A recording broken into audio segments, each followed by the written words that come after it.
जय हिंद दोस्तों, आप सभी का स्वागत है आपके अपने YouTube चैनल दबंग क्लासेस पर। दोस्तों, आज हम देखेंगे रूरल इकोनॉमी और पंचायती राज के वे क्वेश्चन जो आपके 2017 के पटवारी एग्ज़ाम की 11 दिसंबर की जो कि फर्स्ट शिफ्ट में पूछे गए हैं। तो इसके हम देखेंगे ग्रामीण अर्थव्यवस्था और पंचायती राज के क्वेश्चन। तो चलिए स्टार्ट करते हैं। आज का हमारा पहला क्वेश्चन देखिए जो कि 11 दिसंबर 2017 की फर्स्ट शिफ्ट में पूछा गया है।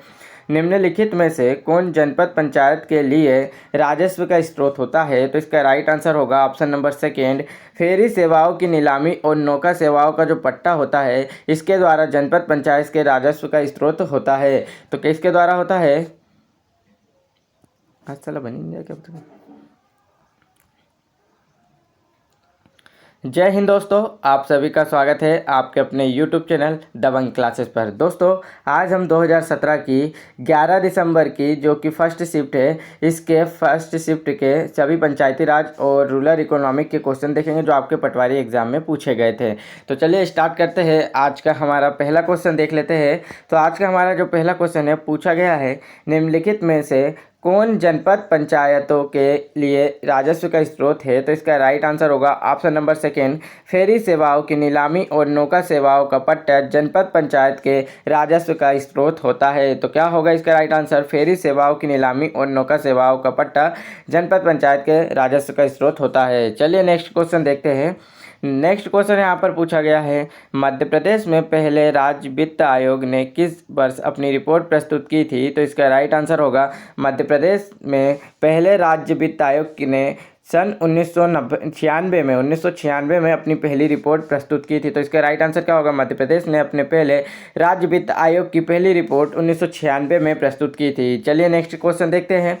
नेक्स्ट क्वेश्चन यहाँ पूछा गया है, मंडी बोर्ड के रूप में किसे जाना जाता है? तो इसका राइट आंसर होगा मध्य प्रदेश राज्य कृषि विपणन बोर्ड को मंडी बोर्ड के रूप में जाना जाता है। तो ये आपको याद रखना है कि जो मध्य प्रदेश का मंडी बोर्ड है उसे किस रूप में जाना जाता है? तो मध्य प्रदेश राज्य कृषि विपणन बोर्ड के रूप में जाना जाता है। नेक्स्ट देखिए, नेक्स्ट यहाँ पर पूछा गया है, ग्रामीण ज्ञान केंद्रों को खालिस्तान की मदद से देश में स्थापित किया जा रहा है। तो इसका राइट आंसर होगा नाबार्ड की मदद से ग्रामीण ज्ञान केंद्रों को स्थापित किया जा रहा है। तो इसका राइट आंसर होगा नाबार्ड जो कि एक कृषि संस्थान है। नेक्स्ट देखिए, नेक्स्ट यहाँ पर पूछा गया है, निम्नलिखित में से ग्रामीण विकास के लिए वर्तमान केंद्रीय मंत्री कौन है? तो देखिए, ग्रामीण विकास के लिए वर्तमान केंद्रीय मंत्री कौन है? तो नरेंद्र सिंह तोमर है। तो नरेंद्र सिंह तोमर इसका राइट आंसर होगा। नेक्स्ट देखिए, नेक्स्ट यहाँ पर पूछा गया है हमसे, महात्मा गांधी राष्ट्रीय ग्रामीण रोजगार गारंटी योजना को भुगतान की गई मजदूरी अब खालिस्तान के जुड़ी है। तो इसका राइट आंसर होगा consumer price index for agricultural labour के द्वारा जुड़ी होती है। महात्मा गांधी राष्ट्रीय ग्रामीण रोजगार गारंटी योजना को भुगतान की गई मजदूरी अब consumer price index for agricultural labour के साथ जुड़ी होती है। नेक्स्ट देखिए, नेक्स्ट यहाँ पर पूछा गया हमसे क्वेश्चन, अशोक मेहता समिति का गठन कब किया गया था? तो इसका राइट आंसर होगा अशोक मेहता समिति का गठन 1977 में किया गया था। और आप सभी को जैसे मैंने बता दिया हूँ कि आपको दो समिति ही इंपॉर्टेंट है, एक तो 1957 में जो आई थी बलवंत राय मेहता समिति, और 1977 में जो आई थी अशोक मेहता समिति। इन दोनों को आपको याद रखना है। इसमें द्विस्तरीय जो कि पंचायती राज व्यवस्था है, इसमें त्रिस्तरीय पंचायती राज व्यवस्था है। चलिए नेक्स्ट क्वेश्चन देखते हैं। नेक्स्ट क्वेश्चन यहाँ पर पूछा गया है, निम्नलिखित में से कौन सी ग्राम पंचायत द्वारा अपनाई जाने वाली लेखा प्रणाली है? तो इसका राइट आंसर होगा दोहरी प्रविष्टि पद्धति, जो कि ग्राम पंचायत द्वारा अपनाई जाने वाली लेखा पद्धति होती है। तो इसका राइट आंसर होगा दोहरी प्रविष्टि पद्धति। चलिए नेक्स्ट देखते हैं। नेक्स्ट यहाँ पर क्वेश्चन पूछा गया है, मध्य प्रदेश में ई प्रोक्योरमेंट योजना का मुख्य उद्देश्य क्या है? तो इसका राइट आंसर होगा, देखिए, किसानों को उचित मूल्य दिलाना। तो इसका राइट आंसर क्या होता है? किसानों को उचित मूल्य दिलाना होता है। तो देखिए, मध्य प्रदेश में जो ई प्रोक्योरमेंट योजना का मुख्य उद्देश्य क्या है, जिसका प्रयोजन खाद्यान्न किसानों की सहायता करना होता है। तो ये किसानों को जो होता है वो उचित मूल्य दिलाने का कार्य करता है। नेक्स्ट देखिए, नेक्स्ट यहाँ पर पूछा गया हमसे, भारत में निम्नलिखित में से कौन सा राज्य मिर्च का सबसे बड़ा उत्पादक है? तो इसका राइट आंसर होगा आंध्र प्रदेश, जो कि भारत में मिर्च का सबसे बड़ा उत्पादक है। तो आपको ये याद रखना, अगर मध्य प्रदेश में पूछे कि मिर्च मंडी कहाँ है, तो आपको इतना ध्यान रखना है कि खरगोन में स्थित है। ठीक है, खरगोन का जो जिला है वह सबसे ज़्यादा मिर्च उत्पादन भी करता है मध्य प्रदेश में। नेक्स्ट देखिए, नेक्स्ट यहाँ पर पूछा गया है DRDA प्रशासन का मुख्य उद्देश्य क्या है? तो इसका राइट आंसर होगा DRDA प्रशासन का मुख्य उद्देश्य होता है गरीब विरोधी योजनाओं को लागू करने की गुणवत्ता को बढ़ाना।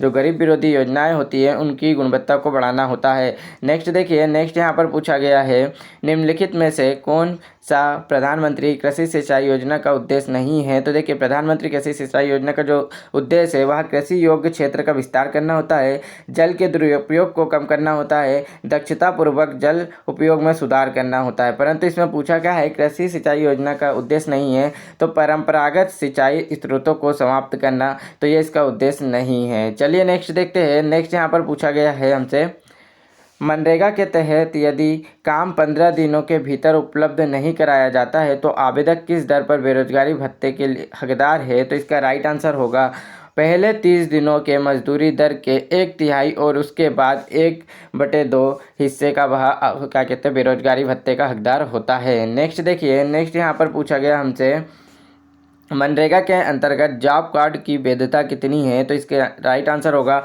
ऑप्शन नंबर 3, 5 वर्ष की होती है। मनरेगा के अंतर्गत जॉब कार्ड की वैधता 5 वर्ष की होती है। नेक्स्ट देखिए, नेक्स्ट यहाँ पर हमसे पूछा गया है 1952 में भारत सरकार द्वारा पेश ग्रामीण विकास के लिए पहली योजना निम्नलिखित में से कौन सी थी? तो इसका राइट आंसर होगा कम्युनिटी डेवलपमेंट प्रोग्राम। इसका राइट आंसर होगा कम्युनिटी डेवलपमेंट प्रोग्राम। नेक्स्ट देखिए, नेक्स्ट हमसे यहाँ पर क्वेश्चन पूछा गया है रूरल इलेक्ट्रिफिकेशन कॉरपोरेशन अर्थात ग्रामीण विद्युतीकरण निगम की स्थापना किस वर्ष की गई थी? तो इसका राइट आंसर होगा 1969 में की गई थी। तो देखिए दोस्तों, यहाँ पर संस्थान और ये जो आपके परिषद होते हैं इनसे गठन से संबंधित क्वेश्चन अधिकतर पूछे जा रहे हैं।